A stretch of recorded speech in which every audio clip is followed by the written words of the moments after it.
All right, welcome back to The Explainer. Today, we're going to be diving into something that is absolutely going to mess with your head in the best way possible. We are unpacking a truly thrilling sci-fi narrative called The Hostage Syntax by Max and Claude. This story, it perfectly blends high-stakes, edge-of-your-seat tension with some incredibly deep linguistic theory. Honestly, by the end of this, I promise you, you will never look at the words you speak every single day the same way again. Let's get into it. So, right out of the gate, we are hit with this massive, mind-bending thought experiment. Think about this for a second. If a language could make betrayal literally impossible, would you force humanity to speak it? That is the impossible dilemma thrust onto our protagonist, Dr. Elena Vasquez. She's a brilliant linguist, someone who truly believes that language is the closest thing humans have to actual magic. But, as you'll see, she is about to find out that language might actually be a prison. That brings us to Section 1, the linguistic prison. To really understand this prison, we have to look at how Elena's journey begins.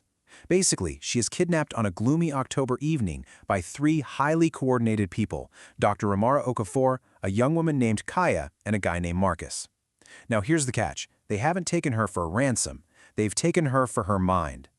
They completely hook her academic curiosity using real-world science. Specifically, the Sapir-Whorf hypothesis, or linguistic relativity.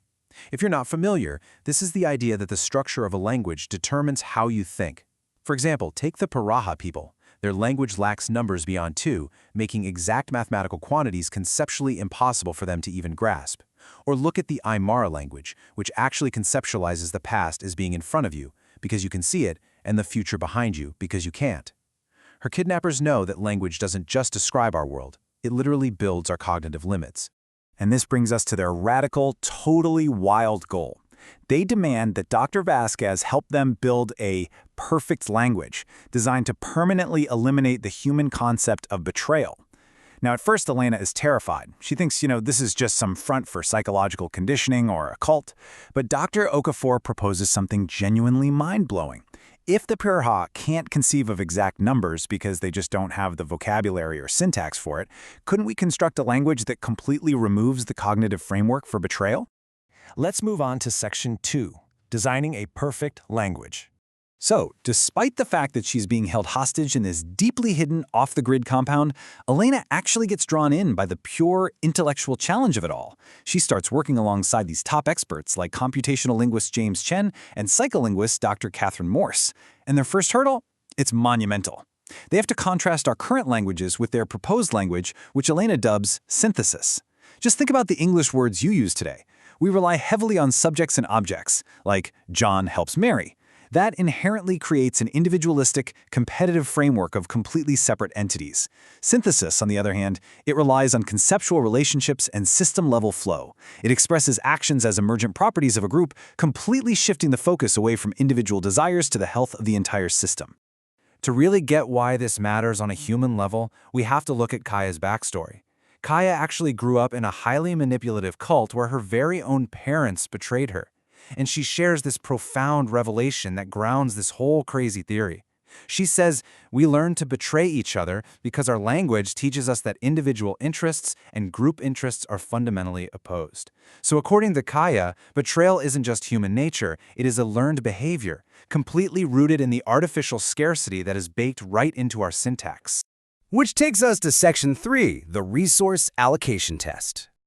To see if this wild theory actually holds up in practice, the compound introduces Elena to David. He's a teenager who was born and raised entirely within this cooperative linguistic environment. They do a resource allocation test, and it goes like this. They put 4 objects on a table for 5 people. Without hesitating, David hands the plant to Sarah for agriculture, the pen to James for writing, the book to Kaya for research, and the mug to Elena since she's their guest. That leaves David with absolutely nothing, 0. But when Elena points this out, David is genuinely confused. He explains that by optimizing the community's output, everyone else is better equipped, which makes the community stronger, which means he benefits. He gladly takes nothing, because in his framework, the group's benefit literally is his benefit. Let's break down how this is built into the actual architecture of synthesis. Elena realizes pretty quickly that she can't just invent a few new words. She literally has to design a new cognitive operating system. Synthesis actually replaces discrete words with flowing tonal patterns. It's almost like harmonic singing. And the meaning is co-created by multiple speakers in real time. Imagine trying to tell a lie, but your words literally require the harmonies of the people standing around you to even make sense. It's impossible. You cannot hide private intentions. Because your voice only finds meaning in relation to others, your individual identity just becomes this temporary focus of a larger group consciousness. All right, heading into Section 4, Ego Dissolution and Crisis. The theoretical breakthroughs they are making are astonishing, for sure, but the practical testing, that brings a truly terrifying complication: merged consciousness. When Elena tests the harmonic semantics herself, her individual awareness temporarily vanishes right into a shared cognitive space. And for subjects who have been practicing this longer, like Kaya, the effect is extreme. I'm talking complete ego dissolution. She literally starts dreaming the dreams of the other residents. She can't distinguish where she ends and they begin. Yet, as Kaya puts it, I don't know what I means anymore, but I'm not suffering. All that isolation, fear, and self-hatred from her individual consciousness, it's just gone. But we have to talk about the physical cost here because it is severe. Brain scans of the subjects reveal permanent neural architecture changes. The physical boundaries in the brain regarding self-other distinction are completely breaking down. The stakes are just incredible at this point. On one side, you have Dr. Morse, who fiercely believes this neural shift is humanity's evolutionary salvation, literally the only way to generate the global cooperation we need to stop something like climate collapse. But on the other side, Elena is terrified. She fears this isn't evolution, it's cognitive extinction. It's the literal death of the individual human mind as we've known it for millennia. And that brings us to Section 5, the federal intervention.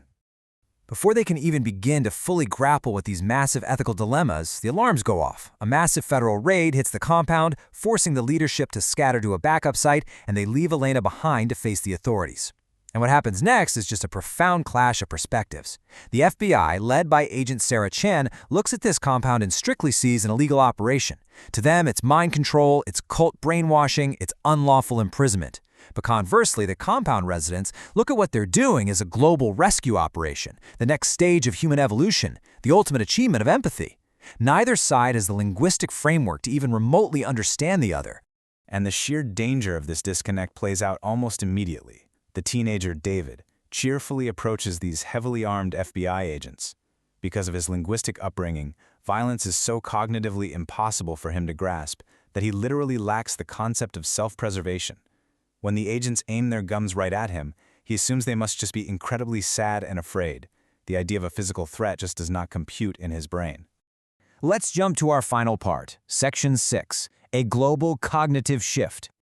So, following the raid, Elena is interrogated in Seattle, and she makes a fateful decision. She willingly hands the synthesis data drive over to the government, hoping to get some ethical oversight on all of this. But, as you might guess, containment completely fails. Look at how fast this moves. Within days of the handover, the classified synthesis frameworks leak to international nodes online. Within weeks and months, the world sees this rapid, chaotic escalation. Spontaneous global outbreaks of collective consciousness just start manifesting everywhere, spreading wildly through face-to-face contact. The global fallout is both beautiful and utterly staggering. In Bangkok, thousands of office workers just stop what they're doing and form harmonic communication circles right in the business districts. Down in Sao Paulo, perfect, spontaneous neighborhood resource sharing takes over. In Stockholm, hyper-collaborative research completely replaces all academic competition. But while this peaceful harmony sounds amazing, it brings total systemic disruption. Traditional military units start experiencing mass desertions worldwide, and global economic structures, which are entirely based on competition, begin to totally collapse. The government looks at this and is absolutely terrified, because they realize this isn't just some artificial weapon that leaked out into the public. As Dr. Morris predicted, the human mind appears to have been waiting for the right trigger to evolve into collective consciousness. Synthesis wasn't a virus. The linguistic framework merely activated a latent neurological pathway, a pathway that was already sitting dormant inside you, inside me, inside all of humanity. Desperate to claw back their traditional authority, the government sets up this dark facility just outside Washington, D.C., dubbed the Laboratory of Souls. Here, they take captured compound residents, like Kaya, and put them in strict physical isolation, trying to forcibly reverse the collective consciousness. And it works, but the cost is horrifying. It causes agonizing, severe depression. By forcing these people back into an individual consciousness, the government is essentially making them forget how it felt to be connected, trapping them right back in the crushing loneliness of the self. Which brings us to the ultimate question that the hostage syntax leaves us with. If you could press a button today and eradicate all betrayal, all greed, and all human suffering, but the absolute price was the complete and total loss of your individual identity, would you push it? Is a global shift into a hive mind the utopian salvation for our dying world, or is it the ultimate, tragic loss of the human self? Definitely something to think about the next time you speak a sentence. Thanks for joining me on this explainer, and as always, keep questioning the world around you.